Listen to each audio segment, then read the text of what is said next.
at Mr. Dhal, and Mr. Dhal not specifically to the point of execution, but the point of sort of rule of law and a much stricter rule of law. Is that doable in a country like India? We practice in India Western law. We have the Westminster model of parliament. And the people are somehow not connecting. The sense of getting justice, the sense of governance, the sense of oneness is perhaps not there. The fact is, Sohail, if the rule was of law, and if every businessman who's doing legitimate business was happy paying a bribe, then how do you explain that quite of a big corporate sector wants to invest in Taiwan, in Bangkok, in Singapore, in Hong Kong, not in India? Because they are also fed up with corruption. And the corruption is now reaching at a level which is not funny. And that is the reason whenever the citizens see some ray of hope, they go to them, whether it is a popular movement on the street. Perhaps that is not the answer. And again, education. Indians are the best because they are smart. They have got brains. Look at any corporate sector in the world, whether it's Pepsi, whether it is World Bank, whether it is NASA. Look at the universities of America. The best of the students are from India.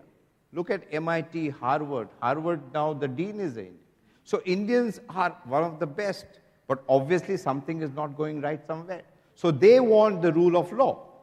But at the moment, the people at the top are shutting their eyes. And that is not the answer. Today, the bottom line is, I want to stick to power at any cost, doesn't matter what. Yeah, I just want to add to the issue of sanctity of contract. I remember a very heated debate, and the investor, and that reality is coming back to haunt us again in terms of foreign investment. And the debate was, you guys don't even honor your constitutional guarantees. Forget about the contractual guarantees. Constitutional guarantee bhi tum honor nahi karte. What kind of a country are you? How do you expect us to believe anything?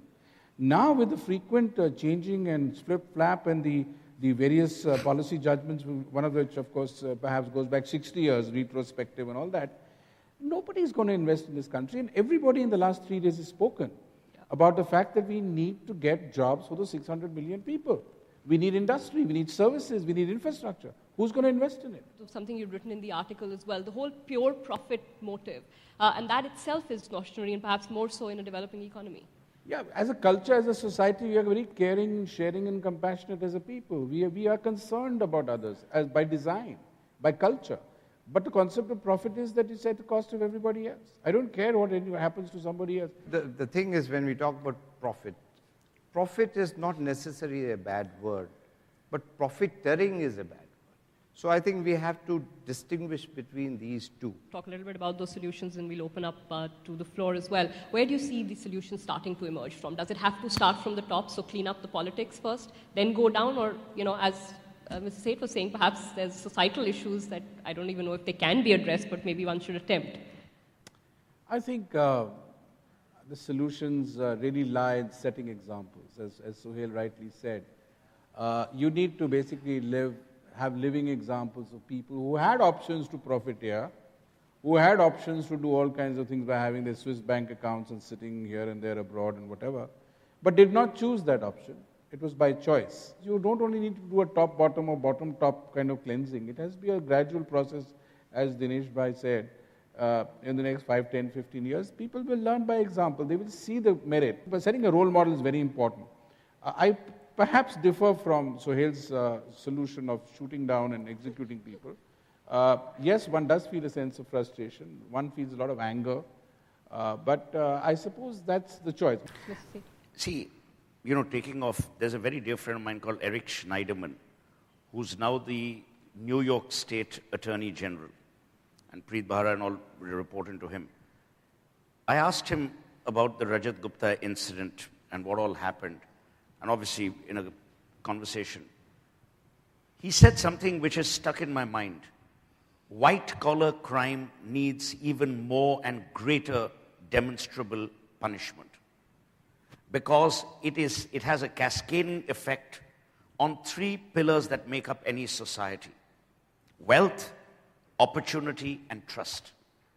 Any society is built on these three pillars. The ability to sustain a society comes from wealth. The ability to make people aspire to their,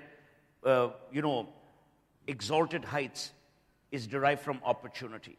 And trust is what is therefore the binding or the glue that holds you together. When these three are lost, and that's why, it may be utopian. In my mind, it's utopian. We won't ever have people being executed. But I would love to see chairmen of companies being locked up in jail for 20, 30 years. When they are rigging markets, when they are fiddling with the stocks and shares, the person who gets burnt in countries like ours is always the poorest of the poor. The rich get away time and time again. So if you don't have demonstrable punishment, you will see this repeat itself with even greater vigor. But that's where I was talking about. Again, the bottom line is the rule of law. And if there is no rule of law, then even jungle has some rules. No, but Then also, we are not even in jungle. blame the bribe giver as well. Absolutely. That's the point that This Mr. Seth is this making. Don't- politician saying, we are honest and all. The bribe giver, to my mind, is the bigger rascal. Unless the judiciary and unless corporate criminality is punished with alacrity and vigor, you will not be able to get rid of the elephant in the marketplace. And the elephant will run amok. You will then put down the elephant at greater cost and peril to a functioning economy like yours. Mr. Dhawal, that's a valid point to make. You don't have to go to dramatic lengths, but it's very obvious now that corporate India has been getting away with bribe giving for years for their own profit motives. So you have to curtail that, don't you? You can blame the politicians all you want, but why only restrict it to them? All I can say is that, there are two ways to live life. One is to fight 1 million battles and keep fighting them. And the other is to take the easy way out, as Sohail said. If somebody wants a quick telephone connection or is, gone past a red light and the guy comes across and takes out his book and says, I want your license and you won't be able to drive, and you say, yeah, chai pani and all that, people do it. That's the cultural thing. But we have such amazing people, Ira.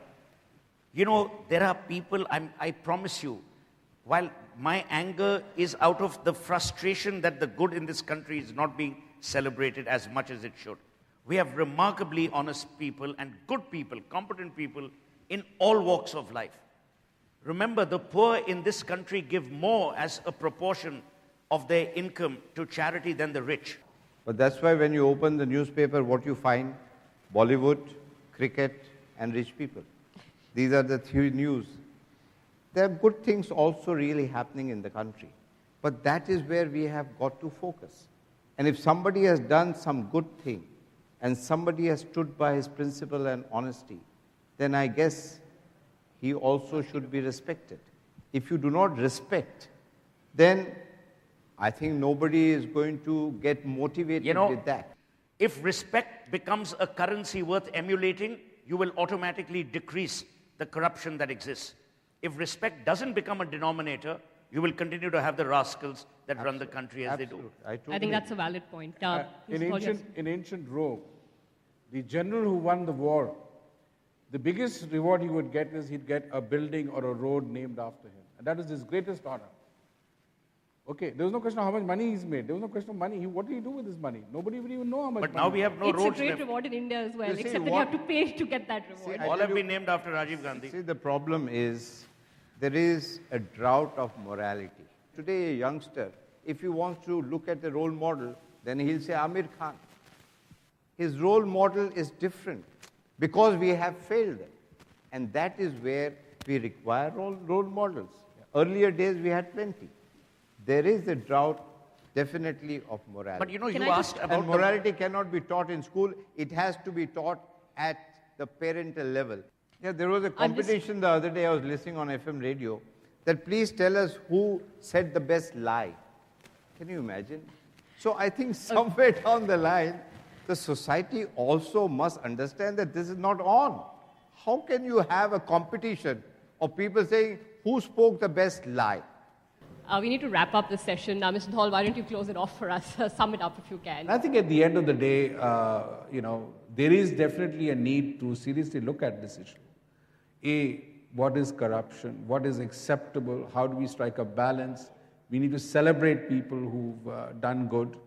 I think the takeaways from this particular session for me are it's a difficult choice, but the haves definitely need to be more concerned about the have-nots.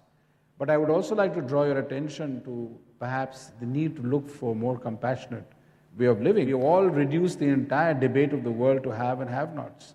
Now, this was not so till 500 years ago. It was more about way of life, there was more about compliance, there was more about living life in the good way, the comfortable way, which was more ecologically and perhaps culturally harmonious. I guess the other takeaway I have is that you need to be much, much more aware of some of the things that have been said, that there's so many people who don't have the basics of life. What's going on in their minds, what's going on in their hearts, and I think it'd be smart as a businessman to be aware of that and try and make sure that you keep your profile and the way you interact with people accordingly modulated. We'll close it off on that note. Thanks to all our you. panelists Thank you. and thanks Thank to all you. of you for sitting through.